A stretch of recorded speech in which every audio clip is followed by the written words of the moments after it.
এই যে সুন্দর জায়গাতে এসছি আজকে অনেকদিন পরে বেড়াতে আমি, ঠিক আছে? তোমরা সব দেখবে। এই যে দুই সাইডে পুকুর রয়েছে, ঠিক আছে?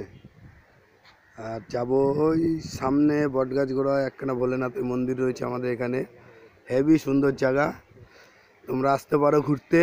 আর এখানে পিকনিকও করা যেতে পারে। মন্দিরের বা সাইডে একটা রাস্তা আছে, এই সাইডে নেমে যাচ্ছে, ওই সাইডে পেছনে মাঠ আছে, পুকুর টুকুর রয়েছে, ওখানে তোমার হলো পিকনিকও করা যায়, তোমরা আসতে পারো, কোনো অসুবিধা নেই।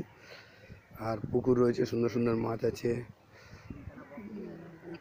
ভোলেনাথের মন্দিরের কাছে আমি এগোচ্ছি। আর এখানে সুন্দর টিনের চাল দিয়ে একখানা সুন্দর মন্দির আছে, এখানে শুটিং করার মতো হেভি জায়গা, একদম নিরালা ফাঁকা জায়গা।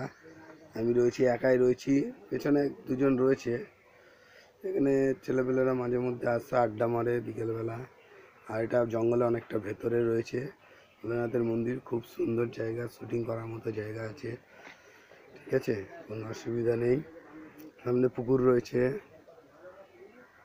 উপরে বট গাছ দেখতে পাচ্ছ তোমরা, পুরোটাই আমি দেখাবো, কোনো অসুবিধা নেই। সাইড দিয়ে রাস্তা, এখানে আসতে গেলে অ্যাড্রেসটা রয়েছে আমাদের নৈহাটিতে।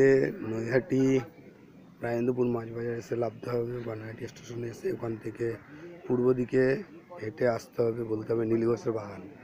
এই বাগানের মধ্যেই এই মন্দিরটা তৈরি করা হয়েছে, ঠিক আছে? না, দেখতে পাচ্ছি,